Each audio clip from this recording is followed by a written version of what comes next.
2020 wasn't a great year for many people and in many aspects. But for us Indian cricket fans, it just ended on a perfect note. India beating Australia at the Big G, and everything just went right for the Indian team. We won the test match at MCG. The series is level at 1-1, and now two crucial tests are remaining. So here we are in 2021, our first video.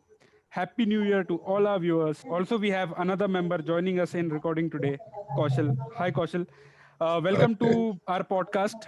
I hope you will enjoy the discussion and our viewers will enjoy it as well. Yeah. And as usual, we have Abhishek with us. And in this video, we'll be discussing the review of the MCG test, which we famously won after we lost the toss, which is a very crucial thing at the MCG. We'll be dissecting it day by day. We'll be discussing what went right and what went wrong for Australians. And then we'll be discussing the preview for the third test, as well as we'll talk about the crucial World Test Championship table and how things will pan out leading up to the final in June at Lords. So, yes, I think we should begin by discussing the review for the second test, which India won at the MCG. Yeah. Firstly, thank you so much for calling me. Too excited to be part of this. We have been discussing with Abhishek like for long to be part of this podcast. So yeah, thank you so much, guys. Yes, Kaushal. And Abhishek, just to begin with, I think we should talk about the leadership of Ajinkya Rahane, how he led the troops in the absence of four crucial first 11 players, winning the test match at the D, scoring the winning runs. And Ajinkya Rahane became only the second Indian after Rahul Dravid to score winning runs in a test match in Australia. So, your thoughts on that? Yes, Hitesh. When Ajinkya Rahane was appointed as the captain for the second test, we all knew it was a huge loss to lose Virat Kohli in this crucial juncture for Indian cricket, because it was a humiliating and, frankly speaking, a forgettable match. And 36 for all out, or I should say 36 for 9, that was quite an experience for an Indian cricket fan. From that point to gather the troops and motivate the players was a huge task. And he did that very well with aplomb, I must say. And the way he led his troops, because we were discussing how aggressive Ajinkya Rahane was, and they were pretty clear with the changes. Four changes in the absence of Virat Kohli. They went in with the all-rounder, which was Ravindra Jadeja, and what a brilliant decision that turned out to be. So kudos to Ajinkya Rahane and his Correct. captaincy right from the ball one, I must say. Like the way he handled, I think the change of Jadeja and Pant coming in for like they both adjusted for Virat's batting. So I think that was an exceptional change which came in. Well, what can be said about this? As we know that hindsight is always perfect vision. Everything went really well right from the team selection aspect. Well, who would have thought that Rahane would bring in an all-rounder like Jadeja in place of a very important batsman like Virat Kohli? Well, if you look at our performance in Adelaide, well, the bowlers did really well.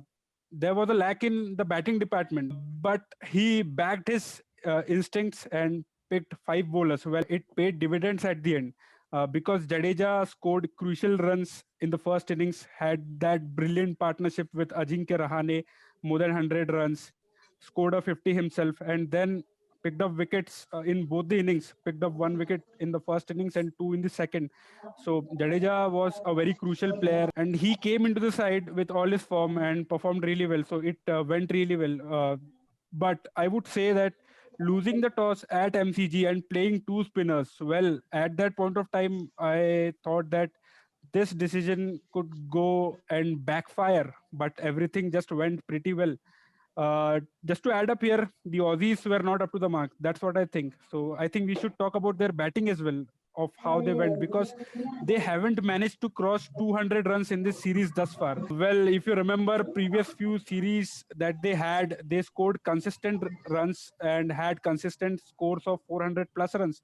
So either the pitches are really good for bowling, or our bowlers are outstanding bowlers, world class, and the top bowlers in the world right now. Yeah, just to add, like before starting this, I would just want to say that this test match will be always remembered not for the players who played, but who missed out and India winning the test match. Because all the players we are talking about, Shami missing out, Virat Kohli missing out, We didn't have Ishan, we didn't have Bhuvi, and still going there and performing. I think the best test match India ever played after Lords, I guess. So this can be the test match where India came back, scoring just 36 in the previous inning. One more point which I will surely make, which was about Ajinkya Rahane. If you see the interview when he said that the match was basically they wanted to bat first. This tells about a character of a team who has just scored 36 in the previous innings and still going on to be facing the world's top bowling lineup and coming up as victorious. So hats off to the captaincy and to the character of the team. Well, Kaushal, just to add up here, when the toss happened and even after Ajinkya Rahane was the winning captain, he stated that at MCG he would have still batted first. Well, Yeah, if you look at the results, this was the first time after 2008 when South Africa chased down a score at the MCG and went on to win the match. MCG is predominantly bat first wicket. So after the toss, I think everything went well for us, and that was a good thing. Starting from day one, uh, I will talk about the Aussie batting lineup, but let's talk about the field placements as well. Ajinkya Rahane was very apt with his field placements. The wicket of Marnus Labuschagne, for example, Shubman Gill was perfectly placed for that leg glance. And well, field placements and catching are two crucial things in any test match, and that's what we corrected from Adelaide, and it paid dividends. Right, Atisham, and like if we break it day by day, and if we start with the Jasprit Bumrah's over, and the way he started, the way Joe Burns was set up nicely, all those talks about Joe Burns carrying the confidence into this match after that unbeaten 50 in the first test simply vanished for the Australians, and Australians were in the familiar territory, and they didn't have any answers to excellent bowling performance from Jasprit Bumrah. He was simply phenomenal to start with, and the way Umesh Yadav supported him, and later on Mohammad Siraj came on to bowl. I think you were talking about the changes by Ajinkya Rahane as captain. The decision to bring Ravichandran Ashwin in the first session. I mean, I wouldn't have thought that Ashwin would be effective so early on day one at MCG. And remember, we are not talking about Indian tracks here. We are talking about Melbourne Cricket Ground. To Correct. bring on Correct. Ravichandran Ashwin was, I think, a masterstroke in hindsight. Yes. Yes, and well, not only good bowling, but there were pretty bad shots as well. If you look at Matthew Wade's wicket, well, that was a giveaway. He was playing really well, got off to a great start, and he went on to slog in the first hour before drinks. Well, that was a very crucial movement at that point of time, because as he went, Steve Smith came in and Ashwin was all fired up and he landed the ball perfectly for Steve Smith. And again, the field placement, Pujara was rightly placed at the leg slip, and that was a big wicket at that point of time. And if you look at that innings, well, apart from Joe Burns and I would say somewhat Travis Head's wicket, rest of the wickets were either too poor shots or great field placements. So I won't say that 195 was a great score for Australia batting first. Well, they would have desired much more on that batting track, and 300 at that point of time would have been great. Well, the point to add up here is Australians are very highly dependent on three of their core batsmen. Warner wasn't playing, Steve Smith has been failing, and Marnus Labuschagne has been getting starts and he is not being able to convert. And if you see three innings that Australians have played in this test series, well, you will get your answer of how dependent Australians are on these three batsmen. yeah, just great point, Itisham. Like to add on this, it's the same situation of Indian batting lineup, but the difference here is Pujara is we are not dependent on Pujara, who is not firing up in this series and who has fired in the last series which we played and played a crucial in the 2018 series. So I would say that India are well balanced side right now. Like according to the pattern, they are not dependent. If Pujara fails, we have Rahane. If Rahane fails, we have Hanuman Vihari. That's place also we will discuss like how we'll go into next test match. But and whereas comparing to Australia, it's like Steve Smith is a main backbone. If that goes, everything just trickles out. There is no one holding up the position and coming up Correct. and saying that I will play that batting line. Well, Australians did fail in the first innings, and that was a big mistake that they did because Indians came into bat pretty early on day two. They batted for a few hours on day one, and then on day two, when the pitch gets better to bat on, Well, Rahane did capitalize and he got a magnificent 100. That's one point. But I would here like to talk about Shubman Gill. Well, given his chance on debut, he was dropped once by Marnus Labuschagne on day one in the wee hours of the day. But he went on to play really good strokes, and 45 runs at that point were really crucial because it gave that required platform. Because Mayank Agrawal failed in the first over, and then Pujara has not been finding it easy this time around in Australia. So that start by Shubman Gill laid a great platform for later Ajinkya Rahane to capitalize. And Rahane did have a great partnership with Vihari to start off with. Pant came in attacking, got a quick fire 50-run partnership with Ajinkya Rahane, and then our crucial partnership that Ravindra Jadeja and Rahane had. That was very crucial because first innings lead of 131 is a very massive lead when you consider the pitch, the playing conditions, and the state of Australian batsmen, the way they are playing, the form that they are in. Yeah, the thing is, I wanted one more comparison which comes in between Mayank Agrawal and Shubman Gill. Mayank Agrawal was in the same position, 2018, same situation, MCG, debut series, went on again, made his mark, and same is happening with Shubman Gill. I don't want to outright say that Mayank Agrawal is not in form because he's like scored 1,000 run in 12 test matches. So I don't know, like this is the comparison which comes up and his position comes into the question with Rohit Sharma coming in.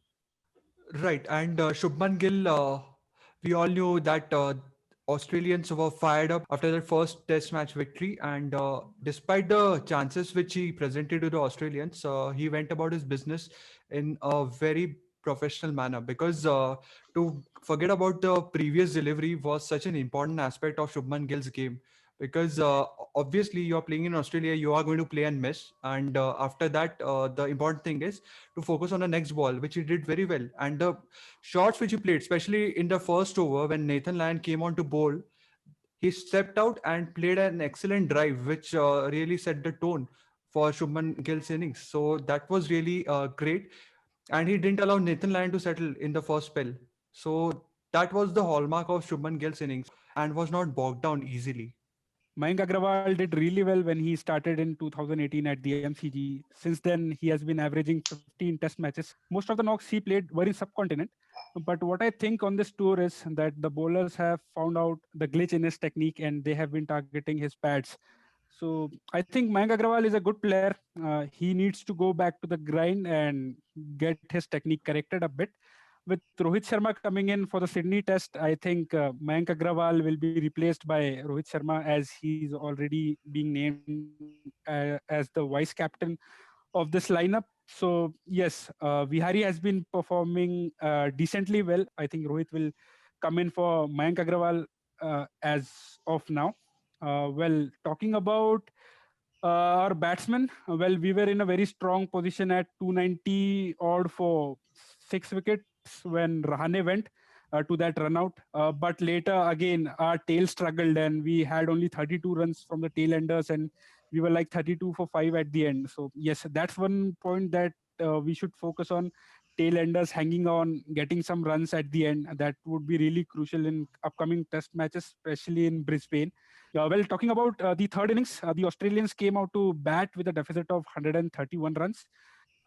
They were off to a decent start, I would say, because Joe Burns was, as usual, out of form. But the wicket of Steve Smith, when they were like 40 odd for two, that was a crucial wicket at that point of time because Steve Smith, if he could have got his mojo back and could have went on to score a big 100, that could have taken the lead to 150 plus or even 200, making the chase for us difficult. So yes, Steve Smith's wicket, Bumrah's delivery, that was the crucial point on day three. That's what I feel.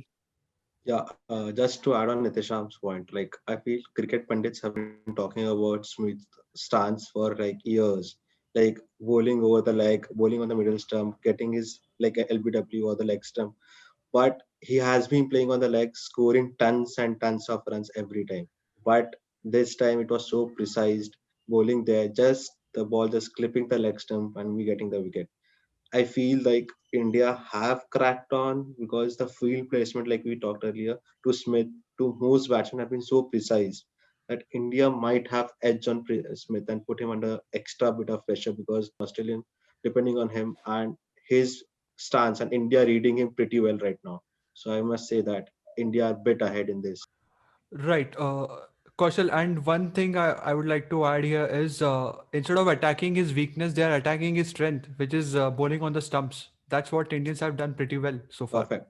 Correct. And if you look at the field placements as well, even if Smith and Marnus Labuschagne were going for their clips, the fielders were there blocking off their runs. So curbing the scoring opportunities is very important for setting pressure on any batsman, and Indians have been really able to do that in this series. And I think the other international bowlers watching this series will be looking at Steve Smith and Marnus Labuschagne and will be planning ahead because they've been found out. Like I also want to make 2 points here. One is stuff coming up of Rahane and Ashwin. Both of them were not performing for last 1.5 years. Rahane had a terrible IPL, nothing big scores, nothing coming in. Was dropped from ODI teams in 2016, haven't scored anything in 2017-18. There were big question marks against his form. But as you said, when the going gets tough, the tough gets going. That's what I think he has played the character to it. And same with Ashwin.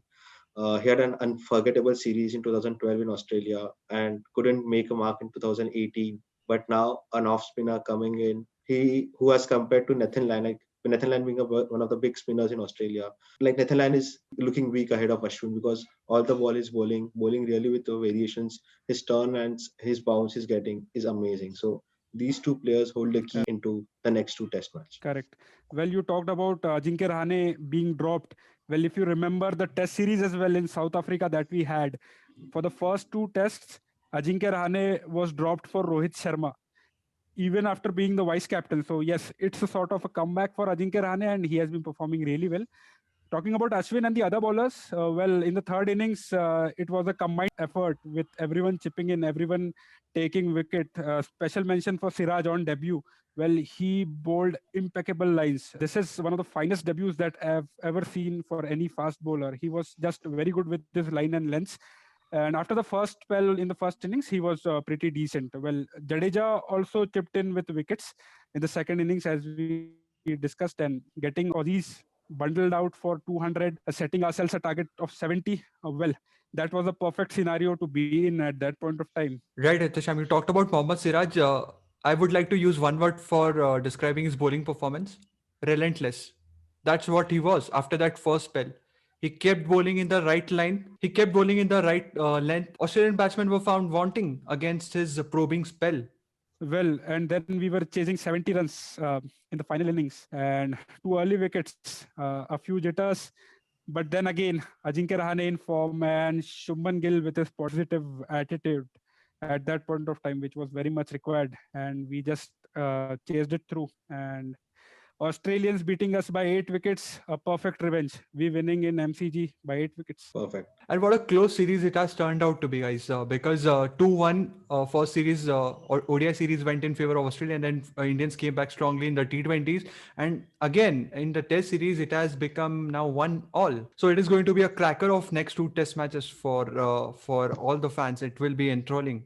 Yes, and with Australians back to their best at their top order, well, Warner will be back. Pukoski will be making his debut. Wade will hopefully go down the order, replacing Head at number 5. So these are their usual positions. So Aussies look much stronger than what they were in the first two Test matches, especially their batting lineup, and their bowling, as usual, is world class. So it will be a really cracking match at SCG. And for us, Rohit Sharma will be coming in. Hopefully, he does well. With 2 months of no cricket, he'll be a bit rusty. So it'll be good to see him facing against Mitchell Stark, of how he plays and handles both Stark and Cummins. So our batting will be also bolstered. Well, it has been a series of bowlers, and it'll again be the Indian bowling lineup versus the Aussies. Well, let's see how it goes, and pretty much excited for SCG. Yeah, to just go on from here, I would just say one more point, which was like Cameron Green. Cameron Green has turned out to be an exceptional batsman. Like if you see on the second innings, he was playing strong, and we had nervousness like, what if he goes on scoring big? As according to cricket pundits always say that when a youngster debuts, you need like senior players to chip in with the runs, but that has not been the case with Australia. But with the Warner coming in, Travis Head going out, Matthew Wade supporting him, I think Cameron Green will be more in confidence right now with Warner coming in, and big scores can be expected from Cameron Green. And Steven Smith has not scored 100 since September 2019. So ultimately, law of averages will get caught up with him. And we are all hoping as Indian cricket supporters that law of averages doesn't get caught up against Indians. Well, Abhishek, just to add up to that, in 2020, Steve Smith has 73 runs in 3 test matches. Well, Prithvi Shaw has 102 runs in 3 test matches. So Prithvi Shaw has done well, better than Steve Smith this year. So yes, it was a horror year for Steve Smith, and he would want to forget this and perform really well at SCG. But yes, we'll be hoping that he does not, and Ashwin just works up his trick again on Steve Smith, as Steve Smith has stated that it's the first time or after long in his career that any bowler has been dominating over him in such a way. So yeah, it's a good thing for Indian fans that he Ashwin has been bowling really well to Steve Smith. And come the third test, again I really hope that this time around we win the toss and we get the opportunity to bat first on that SCG track, because in the last couple of decades I don't remember if we have won at the SCG. We don't have a very good record at both the venues coming up. At SCG we haven't won this century, and in Brisbane Australia has not lost since 1988. So those two are crucial venues, and if we win at any one of them, we'll be creating history. Yeah, Hitesh, I'm talking about history. There is one more debut coming up and history in making. T. Natarajan debut for the third test match. What a story it has been. Came up as a net bowler, debuted in one day, came up in T20s, picked up 6 crucial wickets, was an outstanding there, came up as a replacement for Umesh Yadav. I think it has been a tremendous journey, and every Indian is excited to see him there. So I think history will be making, and what a left India needs a left arm pacer right now, and T. Natarajan comes up. Yes, Kaushal, his story has simply been dramatic, and every Indian, like you said, will be hoping that he performs really well, and he'll add that variety in the Indian pace bowling attack, and can be a handy bowler in Australian conditions. Yes, and I am also hoping that if he gets to make his debut, he does really well and gets some crucial wickets for India at the SCG. A very crucial test match coming up, not only because of this series, but because of that coveted World Test Championship final that will be happening at the Lords in England in June. So let's discuss some scenarios. Let's start with the contenders. Currently, realistically, only 3 teams can take up the 2 spots available for the final. I'm talking about New Zealand, Australia, and India. Let's begin with New Zealand. Well, they pulled off a heist. Well, Pakistan only had to survive last 5 overs, but they weren't able to. And New Zealand went on to win the test match, the Boxing Day test match for them. And now, if they win again against Pakistan, they will be whitewashing them and they will be confirming their spot in the finals. Well, so it's pretty clear for New Zealand now. Beat Pakistan 2-0 and get that spot. Now let's talk about Australia. They dropped crucial points not only by losing the match but also because of their slow over rate. Well, Aussies realistically need to win one more test match here against India and then go on to beat the South Africans in February in their home conditions 2-1. Now, let's talk about India. Winning at MCG was a great boost for us for many reasons. We stay in the series, we stay alive. Before the MCG test match, we needed to win 5 out of our 7 remaining test matches, 3 against Australia, 4 against England. Now, after winning the MCG test match, even if we lose against Australia at Sydney, well, we'll be going on with our series against England. And if we whitewash them 4-0, we'll still be qualifying. And that will be a definite qualification for us Indians. Now, from Australia and New Zealand, if Aussies go on to lose the series against South Africa, then they'll be out and we'll be playing against New Zealand. But if Aussies beat us in the next two test matches and then they go on to beat the South Africans as well 2-1, they'll be leapfrogging the New Zealanders and we'll be facing the Aussies at Lords.